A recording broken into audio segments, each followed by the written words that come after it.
بسم اللہ الرحمن الرحیم۔ خانہ کعبہ کی موجودہ عمارت 404 سال سے اسی حالت میں موجود ہے، لیکن اس سے پہلے خانہ کعبہ کو 10 مرتبہ تعمیر کیا گیا ہے۔ خانہ کعبہ کو سب سے پہلے کس نے تعمیر کیا اور پہلا حج کس نے کیا؟ خانہ کعبہ جب موجود نہیں تھا تو اس سے پہلے وہاں پر کیا تھا؟ کون کون سے نبی نے کس کس طرح خانہ کعبہ کو تعمیر کیا؟ کیا یہ درست ہے کہ سب سے پہلے اللہ پاک نے خانہ کعبہ کو پیدا کیا؟ دوستو، آپ نے یہ سن ہی رکھا ہوگا کہ حضرت ابراہیم علیہ السلام نے جب اللہ کے حکم سے تعمیر خانہ کعبہ کی تو وہ پرانی بنیادوں پر تھی۔ جی ہاں، یہ خانہ کعبہ کی چوتھی دفعہ تعمیر تھی۔ ہم آپ کو تفصیل سے بتائیں گے کہ کیسے خانہ کعبہ 10 مرتبہ تعمیر کیا گیا۔ ویڈیو میں آگے بڑھنے سے پہلے آئیے آپ کو اس واقعے کا پس منظر پیش کرتے ہیں کہ جس میں حضرت ابراہیم علیہ السلام نے چوتھی دفعہ خانہ کعبہ کی تعمیر کی۔ اللہ کے حکم سے حضرت ابراہیم علیہ السلام نے اپنی پیاری زوجہ حضرت بی بی ہاجرہ اور اپنے بیٹے حضرت اسماعیل علیہ السلام کو مکہ کی بنجر و ویران زمین پہاڑوں کے درمیان میں چھوڑ دیا، جہاں پر کوئی انسانی آبادی کا نام و نشان نہ تھا اور نہ ہی خانہ کعبہ کی عمارت تھی۔ خانہ کعبہ کی جگہ بس ایک سرخ ٹیلا تھا۔ یہ حضرت ابراہیم علیہ السلام کا مکہ میں پہلا چکر تھا۔ اس کے بعد جب دوسری دفعہ حضرت ابراہیم اپنے خاندان سے ملنے فلسطین سے مکہ آئے تو تب حضرت اسماعیل علیہ السلام کی قربانی کا واقعہ پیش آیا۔ تیسری بار جب حضرت ابراہیم مکہ تشریف لائے تو حضرت اسماعیل کی شادی ہوئی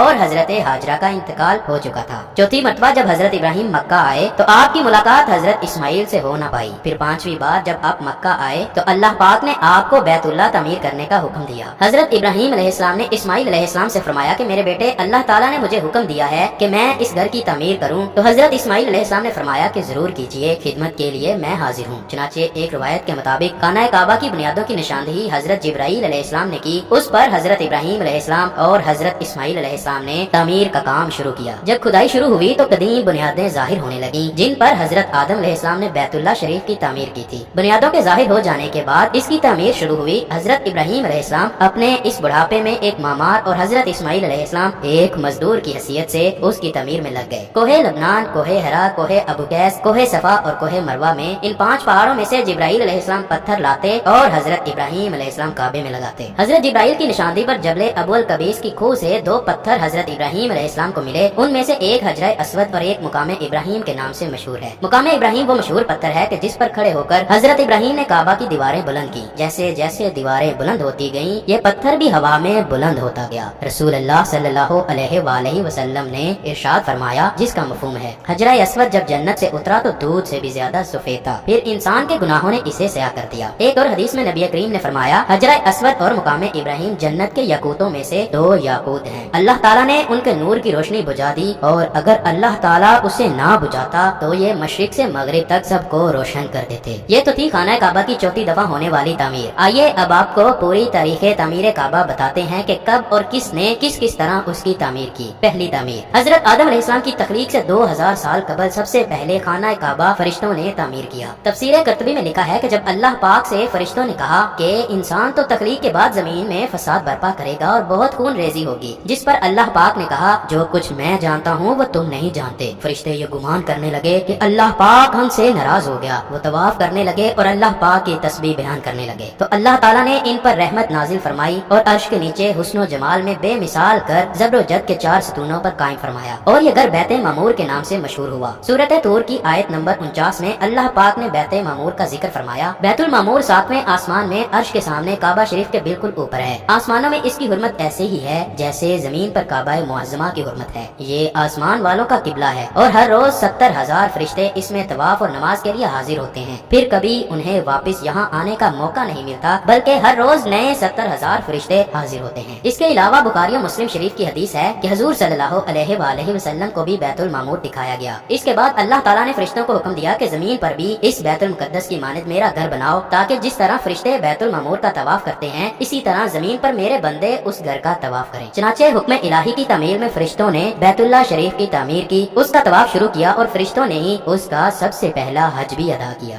دوسری تعمیر خانہ کعبہ دوسری دفعہ تعمیر کرنے والے اللہ کے پہلے نبی حضرت آدم علیہ السلام تھے۔ اللہ پاک نے آپ پر وحی کی کہ میرے گھر کی تعمیر کرو اسی جگہ جہاں فرشتوں نے کیا۔ چنانچہ حضرت جبرائیل علیہ السلام نے خط کھینچ کر جگہ کی نشاندہی کی اور بنیادیں دکھا دیں۔ حضرت آدم علیہ السلام نے بنیادیں کھودیں اور حضرت حوا مٹی اٹھا کر لاتی رہیں اور کعبہ کی تعمیر کا کام مکمل ہوا۔ پھر اللہ نے حضرت آدم کو طواف کا حکم دیا اور ساتھ فرمایا، آپ پہلے انسان ہیں اور یہ پہلا گھر ہے۔